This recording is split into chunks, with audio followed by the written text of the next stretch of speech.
नमस्कार दोस्तों, क्या न्यूक्लियर एनर्जी से पावर्ड एयरक्राफ्ट बनाए जा रहे हैं? भारत इजराइल से आयरन डोम एयर डिफेंस सिस्टम क्यों नहीं ले रहा है? हम तेजस में स्वदेशी इजेक्शन सीट को क्यों नहीं लगाते हैं? चाइना इतना ताकतवर बन के दिखाता है तो छोटे से ताइवान को क्यों नहीं हरा पा रहा है? इसी तरह के आपके सवालों के सटीक फैक्ट बेस्ड जवाब जानेंगे इस वीडियो में। नमस्कार दोस्तों, मेरा नाम है अमित और मैं स्वागत करता हूं आपका अमित अपडेट्स चैनल पर। तो चलिए दोस्तों शुरू करते हैं। केशव मिश्रा जी का सवाल है कि क्या न्यूक्लियर पावर्ड एयरक्राफ्ट बनाया जा सकता है? केशव जी, इस तरह के एयरक्राफ्ट को पहले बनाया जा चुका है। न्यूक्लियर एनर्जी से पावर्ड होने के कारण ऐसे एयरक्राफ्ट की रेंज लगभग अनलिमिटेड मानी जा सकती है। इस तरह का बॉम्बर एयरक्राफ्ट दुनिया में कहीं भी जाकर दुश्मन के ऊपर न्यूक्लियर मिसाइल गिराकर वापस आ सकता है। 1950 के दशक में एक समय ऐसा आया था जब अमेरिका और रशिया इसी तरह के वेरी लॉन्ग रेंज वाले न्यूक्लियर पावर्ड एयरक्राफ्ट पर काम कर रहे थे। अमेरिका ने इसी तरह का एक एयरक्राफ्ट बनाया था जिसे NB-36H कहा जाता था। यह एक मॉडिफाइड B-36 बॉम्बर एयरक्राफ्ट था। न्यूक्लियर रिएक्टर से खतरनाक गामा किरणें निकलती हैं जिनसे पायलट व क्रू मेंबर्स को बचाने के लिए 11,000 किलोग्राम की शील्ड तैयार की गई थी। इसी में पायलट्स बैठते थे। न्यूक्लियर एनर्जी को जेट इंजन में इस्तेमाल करने के लिए खास तरह के मॉडिफाइड इंजन्स भी बनाए गए थे। लगभग 45 टाइम्स इस एयरक्राफ्ट को उड़ाया गया। एक बार हवा में न्यूक्लियर रिएक्टर को चालू भी किया गया, लेकिन इसके संभावित खतरों को देखते हुए इस प्रोग्राम को बंद कर दिया गया। जरा सोचिए, कोई पैसेंजर ऐसे एयरक्राफ्ट में बैठना चाहेगा जिसमें कुछ मीटर की दूरी पर ही एक न्यूक्लियर रिएक्टर रखा हो। इनमें से कभी भी nuclear radio active material leak हो सकता है, कभी भी न्यूक्लियर रिएक्टर अनस्टेबल होकर फट भी सकता है। अगर ऐसा एयरक्राफ्ट क्रैश हो जाए तो न्यूक्लियर रेडिएशन फैल जाएगा और हजारों लोग मारे जा सकते हैं। ऐसे एयरक्राफ्ट में हर तरह की प्रोटेक्टिव शील्ड लगाई जाती है जिससे इसका वजन बहुत ज्यादा बढ़ जाएगा, जिससे इसे कंट्रोल करना बेहद मुश्किल रहेगा। दोस्तों, ऐसा भी नहीं है कि अब लोग इस तरह के एक्सपेरिमेंट्स नहीं कर रहे हैं। अभी भी ऐसे पैसेंजर जेट को बनाने की कोशिश की जा रही है जो न्यूक्लियर टेक्नोलॉजी से चलेगा। फर्क यह रहेगा कि यूरेनियम या प्लूटोनियम बेस्ड खतरनाक न्यूक्लियर फिजन नहीं बल्कि क्लीन एनर्जी वाला न्यूक्लियर फ्यूजन इसमें इस्तेमाल किया जाएगा। न्यूक्लियर फ्यूजन में दो हाइड्रोजन एटम मिलकर एक हीलियम एटम बनाते हैं और इसमें बहुत अधिक एनर्जी रिलीज होती है। हमें प्रकाश व गर्मी देने वाले सूरज में यही न्यूक्लियर फ्यूजन होता है। इस तरह के न्यूक्लियर फ्यूजन बेस्ड एयरक्राफ्ट में लीक होने या इसके क्रैश होने पर भी किसी तरह का खतरनाक रेडियो एक्टिव मटेरियल नहीं निकलता है। इस तरह के एयरक्राफ्ट की रेंज बहुत ज्यादा होगी और यह साउंड से 3 गुना तेज स्पीड से उड़ा करेगा।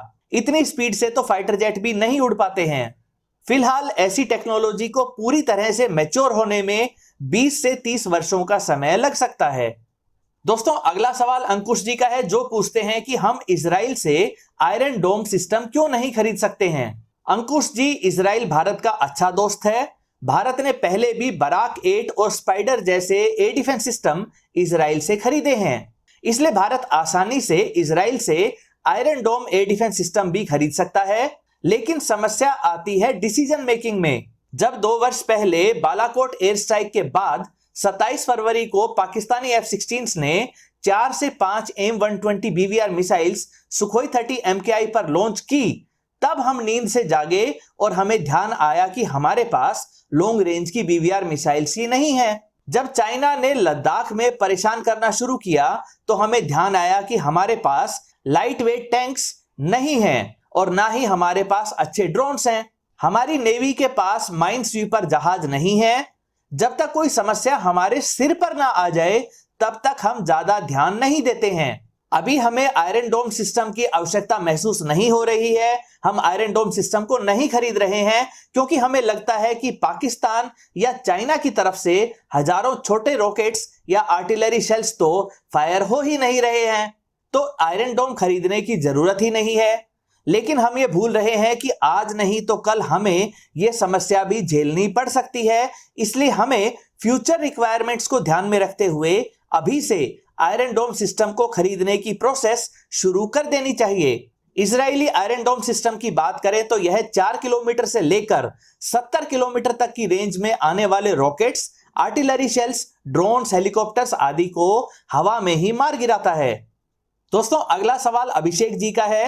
वो पूछते हैं कि क्या भारत में एयरक्राफ्ट की पायलट सीट बनती है? अगर नहीं तो क्यों? अभिषेक जी, भारत जो स्वदेशी तौर पर तेजस फाइटर जेट बना रहा है उसमें मार्टिन बेकर कंपनी की इजेक्शन सीट्स लगाई जाती हैं।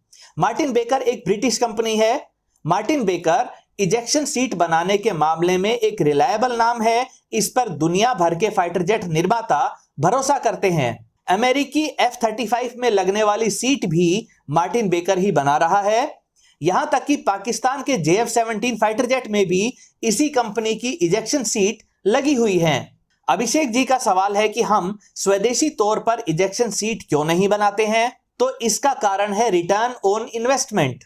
इस तरह की फैसिलिटी तैयार करने में बहुत अधिक खर्चा आएगा। इसके टेस्ट करने के लिए कई फाइटर जेट्स को डिस्ट्रॉय भी करना पड़ेगा। उसके बाद भी रिलायबल इजेक्शन सीट बनते बनते काफी लंबा समय लगेगा। इसके कंपैरिजन में हम ब्रिटिश कंपनी से of the shelf ejection seat खरीद सकते हैं। वैसे भी इजेक्शन सीट सिर्फ एक बार का खर्चा है और यह तब तक चलेगी जब तक कि वह फाइटर जेट उड़ाने लायक है। यानी अगर हम कुल 300 तेजस फाइटर जेट बनाते हैं तो हमें 300 या ज्यादा से ज्यादा 320 इजेक्शन सीट की ही आवश्यकता रहेगी। इसकी जगह पर दूसरे बड़े खर्चे जैसे फाइटर जेट इंजन को बनाने की कोशिश करते रहना चाहिए, क्योंकि फाइटर जेट की पूरी लाइफ में लगभग 3 बार इसका इंजन बदला जाता है। दोस्तों, अगला सवाल शिव कुमार जी का है, जो पूछते हैं कि जब चीन इतना ताकतवर है तो ताइवान पर कब्जा क्यों नहीं करता है? चाइना के हथियार असली कम और खोल ज्यादा लगते हैं। शिव कुमार जी, आधा जवाब तो आपके सवाल में मौजूद है। देखिए, चाइना आज से नहीं पिछले 70 वर्षों से ताइवान को अपने कब्जे में करने की कोशिश कर रहा है, लेकिन ऐसा नहीं हो पाया। इसके 2 कारण हैं। सबसे बड़ा कारण है ताइवान के पीछे अमेरिका की सपोर्ट होना। चाइना जानता है कि ताइवान के बहाने अमेरिका चाइना पर अटैक कर देगा और अमेरिका को हराने की ताकत चाइना में नहीं है। 1958 के आसपास ताइवान को बचाने के लिए अमेरिका चाइना पर न्यूक्लियर अटैक तक करने वाला था। बात करें दूसरे कारण की, तो चाइना के पास ज्यादा बेहतर हथियार नहीं है। चाइना के ज्यादातर फाइटर जेट्स का सामना ताइवान अमेरिका से लिए F-16 से ही कर लेता है। अब अमेरिका से पैट्रियोट एयर डिफेंस सिस्टम भी मिल गया है। ताकतवर सबमरीन फ्लीट बनाने में भी अमेरिका ताइवान की सहायता कर रहा है। ज्यादा संख्या में फाइटर जेट्स होने से चाइना आगे तो है, लेकिन अभी उसके पास एक जनरेशन आगे के हथियार नहीं हैं। चाइना फिलहाल रोज रोज ताइवान को परेशान करके उसे थका देना चाहता है। इससे ताइवान के लिमिटेड रिसोर्सेज, पैसा, मैन पावर जल्दी ही एग्जॉस्टेड हो जाएंगे। फिर ताइवान अपने आप ही हार मान लेगा। यानी कुल मिलाकर अमेरिका के होते हुए भी बिना लड़े ताइवान को हार मानने को मजबूर करने वाली स्ट्रेटेजी पर काम हो रहा है। दोस्तों, ये थे आपके कुछ सवाल जिनके सटीक फैक्ट बेस्ड जवाब तलाशने के लिए मैंने जितना हो सका उतनी रिसर्च की। उम्मीद करता हूं आपको आपके सवालों के जवाब मिल गए होंगे। अगर ये वीडियो आपको अच्छी लगे तो इसे लाइक करें, दोस्तों के साथ शेयर करें और चैनल को सब्सक्राइब करना ना भूलें। नमस्कार।